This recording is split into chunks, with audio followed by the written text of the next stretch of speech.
بگو حسن اومده. کدوم حسن؟ این آقا حسن تو این شهره. نجار. ما نجاری نداریم. اشتباه اومدیم. درو نبند. من تو پسر پهلوون نیستی؟ اگه راست میگی اسم آقام چیه؟ چنگیز. پهلوون چنگیز. آقا جون با شما کار دارن. بابا سلام چنگیز خان. سلام. چی شده همه با هم اومدی؟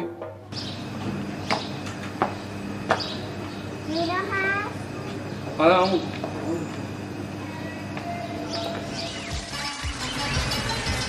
شنیدم شرط بندی کردی پهلوون. فرایت بشه 37 میلیون 5000 تا غذا نزدی بدی. حالا دیگه ماشاءالله به صداقتت پهلوون.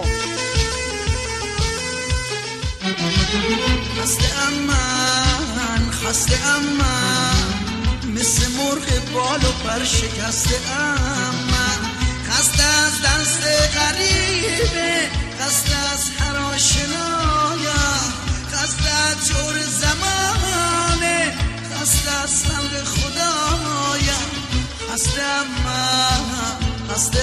من مثل مرغ بال و پر شکسته من سالها کنج قفس نشسته من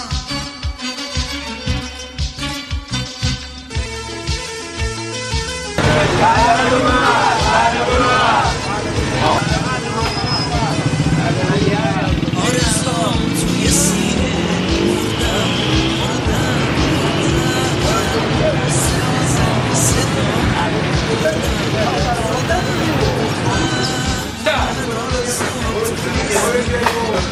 باشه میدم باشه 5000 قرض آقا باش بگیرم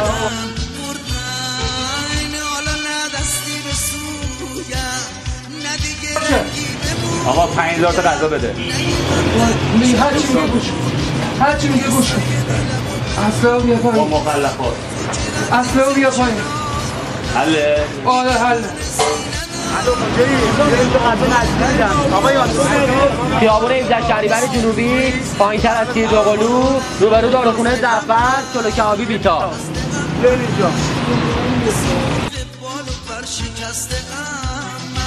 سالها کنج قفس نشسته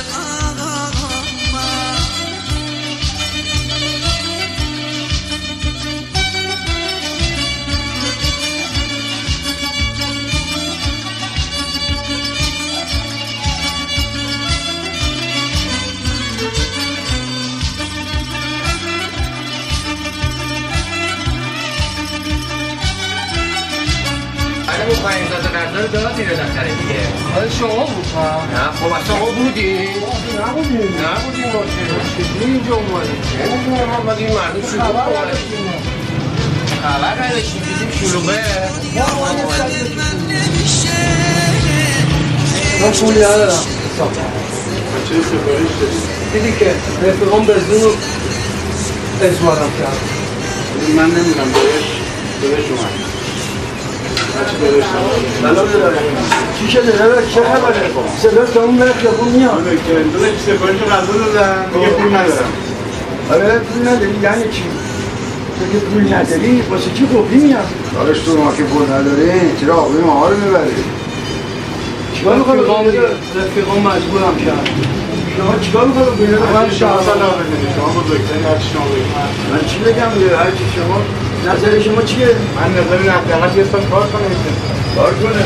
پیدا میدی؟ نه دیگه. یه ساله بهش باید کار کنیم. تو رو چی به پدر؟ هر چقدر بشه بشه. تو چی کار داری به پدر؟ هر کی میخواد بخره.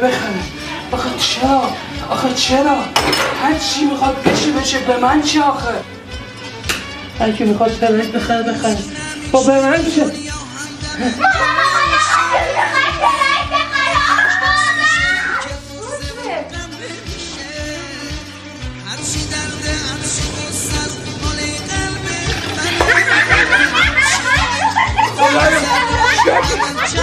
آه